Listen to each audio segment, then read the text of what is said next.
Olá, meu nome é Luan Vitor, acadêmico de Ciências Contábeis na UFGD, e no vídeo de hoje irei explicar sobre o IRPF, o que é e como declarar. Bom, o imposto de renda, ele é um imposto sobre a renda e é um tributo da classificação imposto, sendo existente em vários países em que cada contribuinte, seja ele pessoa física ou pessoa jurídica, é obrigado a pagar uma certa porcentagem de sua renda ao governo, nacional ou regional, a depender de cada jurisdição. No Brasil, o imposto de renda ele foi instituído em 1922, tendo como proposta o financiamento da saúde, educação e o desenvolvimento urbano, com suas taxas variando entre 8% e 20%, sendo as maiores alíquotas destinadas àqueles que possuem maior renda. Já o cálculo do tributo, ele tem por base uma nova riqueza produzida pelo contribuinte, seja por fruto de trabalho, capital ou ambos, chamada de rendimentos tributáveis, sobre a qual se aplica uma porcentagem, que é a alíquota, obedecendo às orientações produzidas pelo organismo fiscalizador de cada país.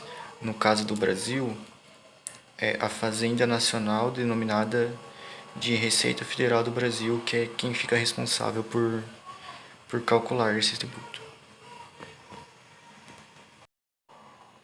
Aqui são os contribuintes, que são as pessoas que vão se enquadrar no imposto de renda e serão obrigadas a fazerem a sua declaração.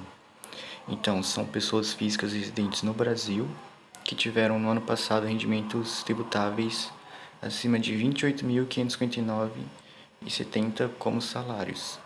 Também quem recebeu rendimentos isentos, não tributáveis ou tributados exclusivamente na fonte, superiores a 40 mil em 2021, como doações e herança. Quem no ano passado teve receita bruta superior a 142.798,50 em atividade rural, quem pretende compensar prejuízos com atividade rural de anos calendários anteriores ou do próprio ano calendário de 2021.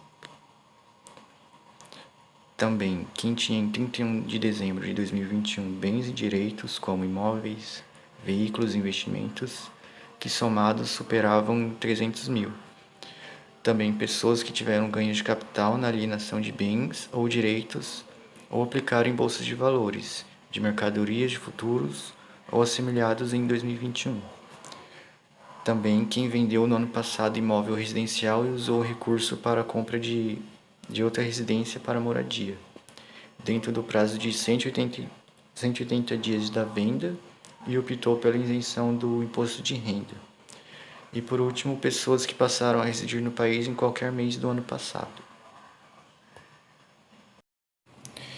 Então, quem não se enquadra em nenhuma das hipóteses dessas colocadas está automaticamente dispensado de apresentar a declaração de imposto de renda.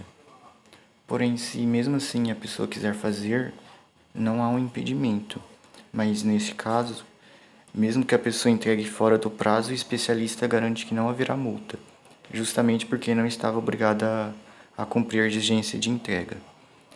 Também vão estar dispensadas de apresentar declaração a pessoa que constar na declaração de outra pessoa física, que seria o caso dos filhos que estão incluídos como dependentes dos pais. Aqui temos a tabela regressiva e as alíquotas. Então, a base de cálculo vai ser o rendimento bruto anual. Até R$ 22.847,76, a alíquota será isenta. Então, a pessoa não será obrigada a declarar o imposto de renda. Já de R$ 22.847,77 até R$ 33.919,80, a alíquota será de 7,5% e a parcela a deduzir do imposto de renda será de R$ 1.713,58. Já de R$ 33.909,81 até R$ 45.012,60 será de 15% e a parcela a deduzir do imposto de renda será de R$ 4.257,57.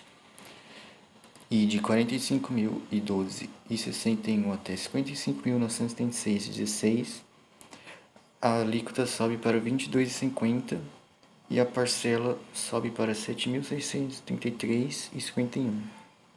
E por último, acima de 55.976,16, a alíquota será de 27,5%. Já a parcela será de 10.432,32.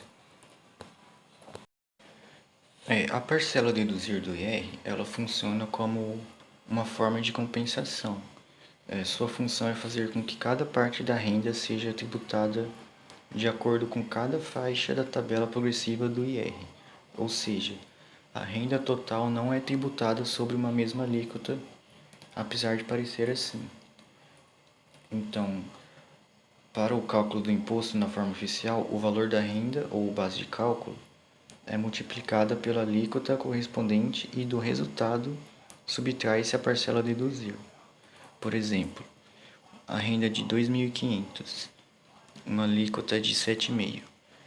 O resultado seria 187,50. Com a parcela a deduzir de 142,80, o valor do imposto seria então de 44,70. Então, na prática, para fazer a declaração do imposto de renda, o primeiro passo seria baixar o programa. Esse programa ele está disponível no próprio site da Receita Federal e pode ser baixado gratuitamente. Ele também possui um app para iPhone e iPad, que usa o sistema iOS, e também para celulares e tablets Android. Mas nesse vídeo estarei explicando com o programa do computador mesmo, que seria no sistema operacional Windows. Após baixar o programa, irá aparecer na tela as mudanças que ocorreram do ano 2021 para 2022. Então, neste ano, a Receita Federal ampliou o acesso à declaração pré-preenchida e alterou algumas fichas do programa do IRPF para 2022. Em relação à declaração pré-preenchida, a Receita informou que ela estará disponível no formato online e em aplicativos, em smartphones e tablets, a partir do dia 15 de março, para todas as pessoas que tiverem contas cadastradas no gov.br, e somente para níveis ouro e prata.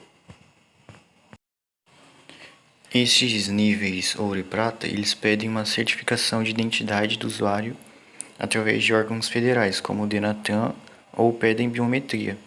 Assim, a Receita tem a confirmação de que pode compartilhar informações e dados com a pessoa verdadeira na hora da declaração. E até no ano passado, apenas tinha acesso a esse modelo quem tinha o certificado digital. Outro ponto também é a ficha de bens e direitos. Ela passa a ter 9 grupos de bens e dentro de cada grupo tem códigos específicos. A ideia é ordenar melhor os bens declarados pelos contribuintes. Então, esses grupos são os bens imóveis, os bens móveis, a participação societária, aplicação em investimentos, crédito, depósitos à vista e numerários, fundos, criptoativos e outros bens e direitos. Na prática, o contribuinte só vai selecionar uma aba a mais. Outro ponto também é que nessa edição do programa há outras novidades, como todos os contribuintes que tiverem dependentes precisarão informar se o mesmo mora ou não no mesmo endereço que o titular. E o titular da declaração precisa informar se o alimentado, se houver, é do titular ou de um dependente. Já na renda variável, tem uma mudança mais simples. A ficha passa a conter em 2022 a linha Operações em F2 e FIAGRO, além da já tradicional linha de Operações Comuns e Day Trade. Na ficha Pagamentos Efetuados, o código 38 FAPI, que é o Fundo de Aposentadoria Programada Individual, ele deixou de existir. Esse código agora passa a ser o 36, que é o de Previdência Complementar, que é inclusive o FAP. Outra alteração também está no pagamento da restituição. Além do crédito em conta, o contribuinte poderá escolher informar o Pix, mas será somente aceito a chave com o CPF. Além disso, o auxílio emergencial ele também deixa de ser um item de obrigatoriedade. No segundo passo, iremos para a parte de criar a nova declaração. Mas antes disso, o contribuinte ele deverá se atentar aos documentos necessários, que seriam os comprovantes de todos os rendimentos obtidos ao longo do ano passado. Isso inclui o informe de rendimento das fontes pagadoras, que seriam empresas, governo, pessoas físicas, etc. Também é preciso guardar os comprovantes de rendimentos de aplicações financeiras em bancos e corretoras. É também fundamental manter comprovantes de todas as receitas e despesas dos dependentes, como comprovante de seus respectivos bens e direitos. Lembrando também que quem possuir o certificado digital poderá acessar o Centro Virtual de Atendimento, que é o ECAC, no site da Receita.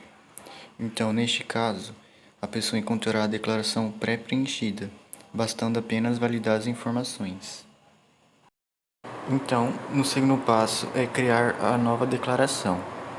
Você pode escolher entre declaração de ajuste anual, declaração final de espólio e declaração de saída definitiva do país.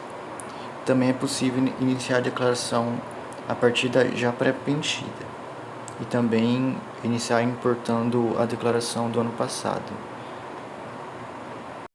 O terceiro passo irá abrir uma janela de identificação. Aqui o contribuinte irá identificar os seus dados para a Receita. Então, vai colocar seu nome completo, a data de nascimento, o título eleitoral, se possui ou não um cônjuge, seu endereço, se é no Brasil ou exterior, e se houve alguma mudança de endereço. No quarto passo, é a etapa de informar os dependentes. Aqui, por exemplo, seleciona-se um tipo de dependente. Como vocês podem ver, foi selecionado um filho ou enteado de até 21 anos. Daí iremos preencher com o CPF, a data de nascimento e o nome. E aqui já será calculado o total de dedução com os dependentes. Os dependentes, eles são pessoas que dependem financeiramente de você, como, por exemplo, sua esposa ou marido, e também os filhos com até 21 anos, ou 24 se eles forem universitários, ou de qualquer idade se forem capazes. Eventualmente, os netos, pais, sogros e avós também podem se tornar seus dependentes, desde que respeitadas algumas regras impostas pela Receita Federal. Posteriormente, será informado os alimentados. Os alimentados, eles são as pessoas para quem você paga pensão alimentícia, como filhos ou ex-esposa. O valor da pensão pode ser lançado na declaração e abatido da base de cálculo do imposto se o pagamento da pensão estiver previsto em decisão judicial. Então aqui, os dados do alimentado, se ele é residente no Brasil ou no exterior, o CPF, a data de nascimento e o nome. O sexto passo vai ser informar os rendimentos. Essa etapa é importante declarar todas as fontes de renda. Então, o contribuinte deve informar tudo que ele recebeu como assalariado, ou como prestador de serviços, como sócio de empresa ou como aposentado. Aqui então irá colocar o CPF ou o CNPJ da fonte pagadora, o nome da fonte pagadora, o rendimento recebido da pessoa jurídica, a contribuição previdenciária oficial, o imposto retido na fonte, o 13º salário e o imposto retido na fonte sobre o 13º salário. Lembrando também que é importante informar o rendimento no exterior. Então, o contribuinte precisa informar o que ele recebeu de outras pessoas físicas, a exemplo daqueles que recebem aluguéis ou pensão alimentícia. E também, até mesmo aquelas receitas sobre as quais não é necessário recolher imposto, como os rendimentos da caderneta de poupança, devem ser apresentados na declaração.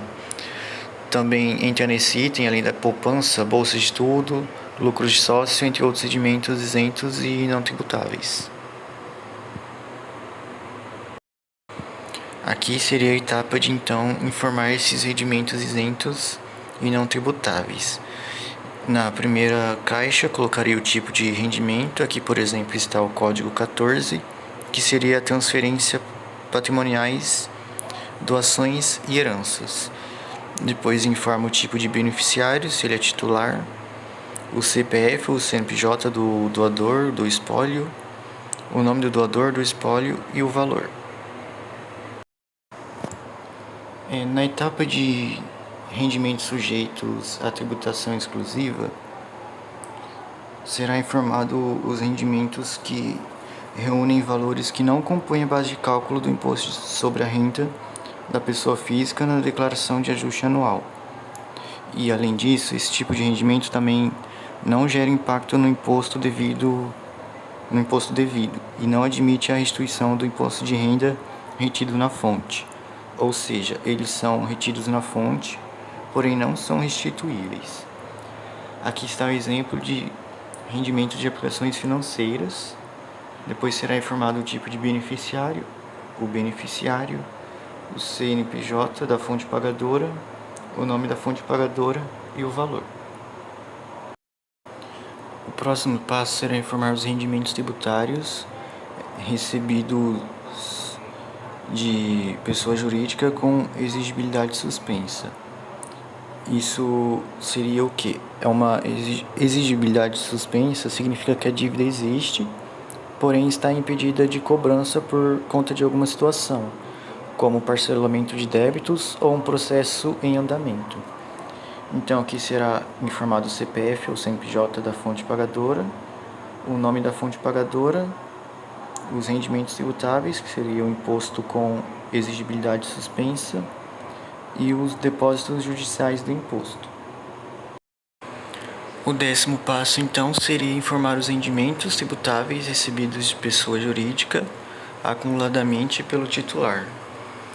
Os exemplos mais comuns desses são quantias relacionadas a ações trabalhistas de anos anteriores e valores de aposentadoria acumulados.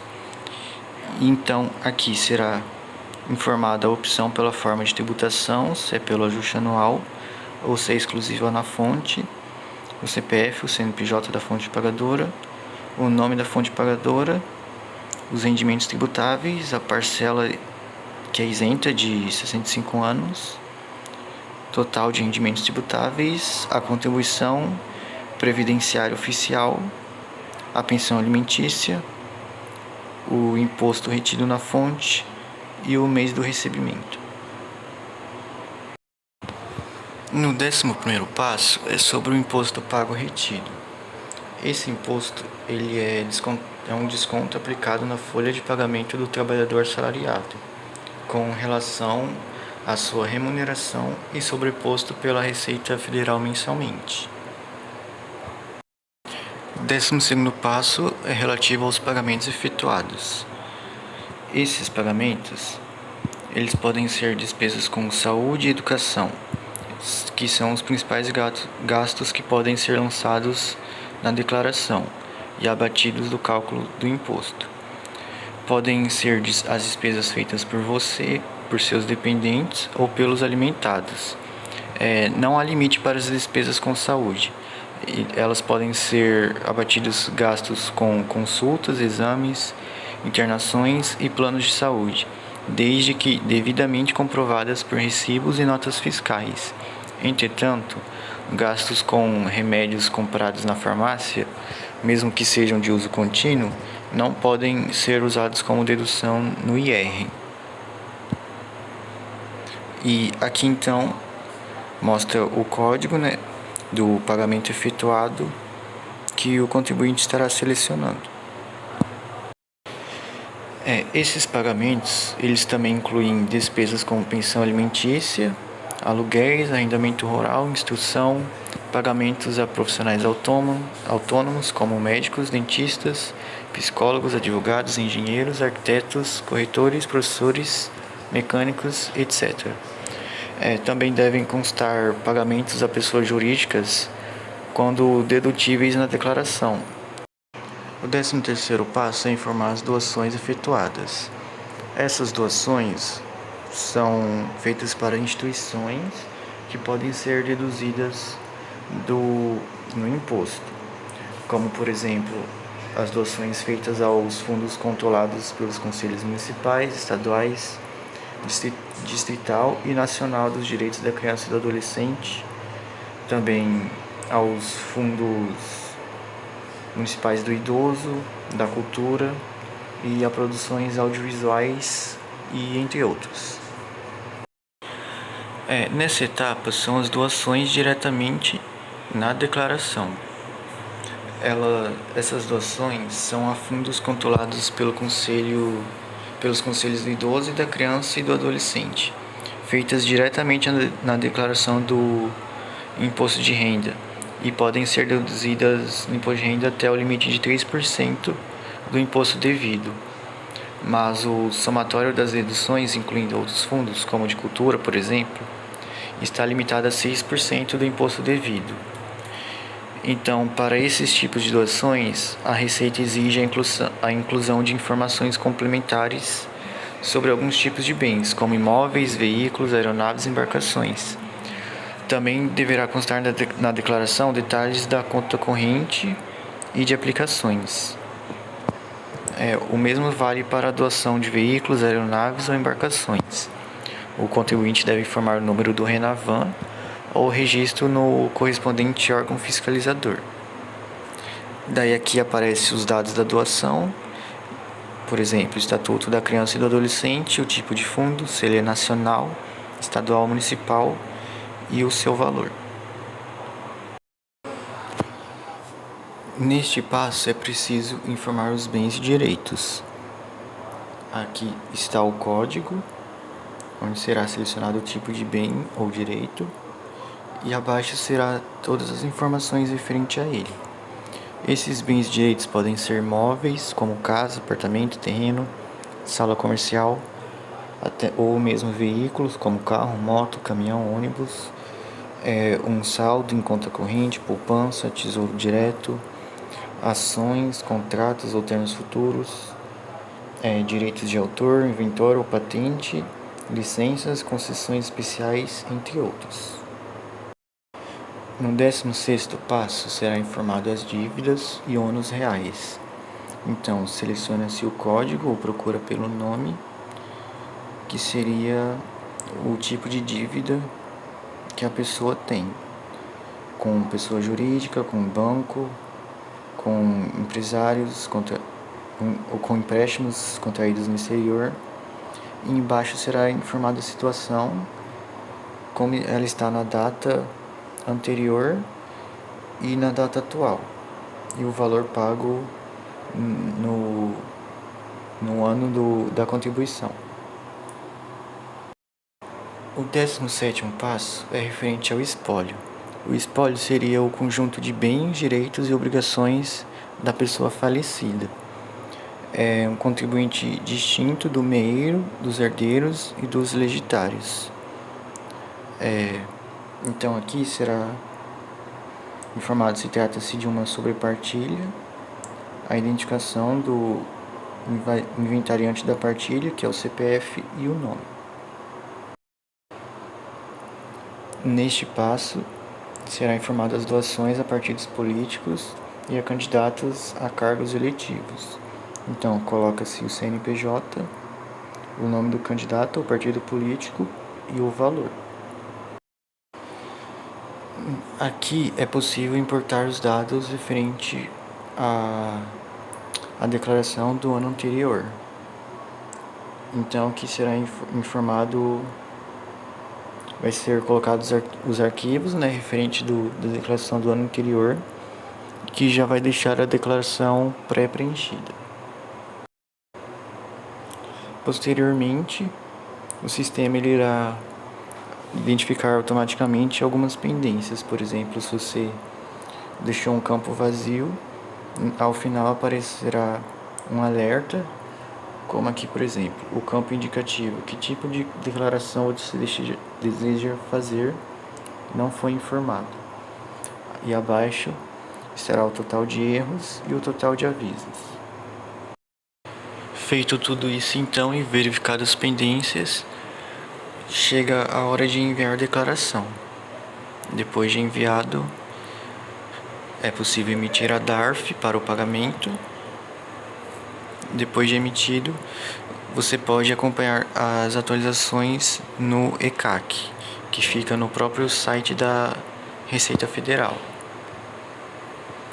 Também no próprio site da Receita é possível consultar as restituições do imposto de renda, preenchendo seu CPF, data de nascimento e os caracteres gerados aleatoriamente pelo site. Depois só clicar em consultar que o sistema irá informar para você se tem alguma restituição pendente.